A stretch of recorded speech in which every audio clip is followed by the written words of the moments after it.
নরসিংদীর মাধবদীতে পূর্বের একটি ধর্ষণের ঘটনা ধামাচাপা দিতে আমেনা আক্তার নামে এক কিশোরীকে তার বাবার কাছে থেকে ছিনিয়ে নিয়ে পিটিয়ে ও শ্বাসরোধ করে হত্যার অভিযোগ উঠেছে।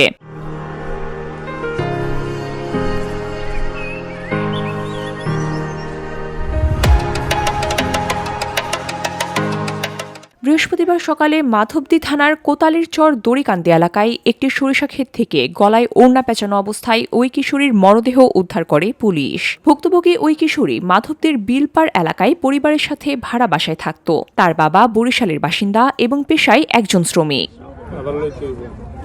স্থানীয় সূত্রে জানা গেছে, গত ১৫ দিন আগে কর্মস্থল থেকে বাড়ি ফেরার পথে স্থানীয় বখাটের নুরার নেতৃত্বে প্রায় ৬ জন আমেনাকে অপহরণ করে ধর্ষণ করে। বিষয়টি জানাজানি হলে স্থানীয় মহিষাসুরা ইউনিয়ন পরিষদের ৯ নং ওয়ার্ড সদস্য আহমেদের মধ্যস্থতায় ঘটনাটি পারিবারিকভাবে মীমাংসার চেষ্টা করা হয়। এই বিষয়ে নিহতের বাবা জানান, বুধবার রাতে নিরাপত্তার খাতিরে তিনি মেয়েকে খালার বাড়িতে রেখে আসার উদ্দেশ্যে রওনা হন। পথিমধ্যে বড়ইতলা এলাকায় পৌঁছালে বখাটের নুরা ও তার ৫ সহযোগী তাদের গতি রোধ করে। তারা জোরপূর্বকভাবে তার কাছে থেকে আমেনাকে ছিনিয়ে নিয়ে যায়। পরিবারের লোকজন অনেক খোঁজাখুঁজি করেও ওই রাতে তাকে উদ্ধার করতে পারেনি। পরদিন সকালে স্থানীয়রা একটি সরিষা ক্ষেতে আমেনার মরদেহ পড়ে থাকতে দেখে পুলিশকে খবর দেয়।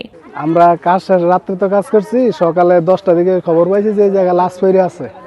পরে আমরা আসছি দেখতাম, আমরা এইটুকুই জানি আর কি। নরসিংদীর অতিরিক্ত পুলিশ সুপার সুজন চন্দ্র সরকার জানান, খবর পেয়ে পুলিশ দ্রুত ঘটনাস্থল পরিদর্শন করেছে এবং নিহতের মরদেহ উদ্ধার করে ময়নাতদন্তের জন্য পাঠানো হয়েছে। তবে এখনো পর্যন্ত পরিবারের পক্ষ থেকে কোনো লিখিত অভিযোগ পাওয়া না গেলেও পুলিশ অপরাধীদের শনাক্ত ও গ্রেফতারের জন্য কাজ শুরু করেছে।